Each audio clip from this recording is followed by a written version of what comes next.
Hi. ഇന്നൊക്കെ എന്നാ പരിപാടി എന്ന് വെച്ചാൽ നല്ല നട്ടക്കണ്ട വെയിലുള്ളപ്പോൾ എന്നെല്ലാം പണിയാണെന്നറിയാമോ. ഇന്നലെ മേടിച്ചുകൊണ്ട് വന്ന കുറേ വെളുത്തുള്ളി ഉണ്ട്. അത് അത്ര നന്നായിട്ട് ഉണങ്ങിയ വെളുത്തുള്ളി അല്ല കേട്ടോ.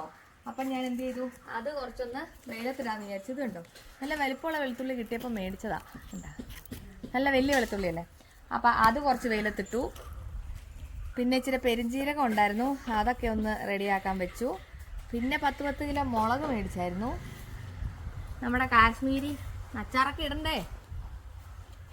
ഇതുണ്ടോ നമ്മുടെ കാശ്മീരിയും മറ്റേ മുളകും മേടിച്ചായിരുന്നേ. നല്ല കാശ്മീരി നോക്കി മേടിച്ചാൽ അതും മറ്റേ മുളക് ഒരു 10 കിലോ വെച്ച് മേടിച്ചായിരുന്നു. അപ്പോൾ അത് കഴുകി വാരി ഉണങ്ങാനിടണമായിരുന്നു. അപ്പോൾ അതിട്ടു. പിന്നെ ഒരു സൈഡിൽ നമ്മുടെ ഈന്തപ്പഴം ഉണക്കാൻ വെച്ചിട്ടുണ്ട്. പൗഡർ ഉണ്ടാക്കട്ടെ. അത് ഓൺ ദ വേ കേട്ടോ. കുറേ ആൾക്കാരെ ചോദിക്കുന്നതൊക്കെയറിയാം. ഈ ഉള്ളി മൊത്തം പൊളിക്കണം, ഈ മുളക് പൊടിപ്പിച്ചുകൊണ്ട് വെക്കണം, കുറേ പണിയുണ്ട്. അപ്പം എന്താ, വേറൊന്നുമില്ല. ബൈ.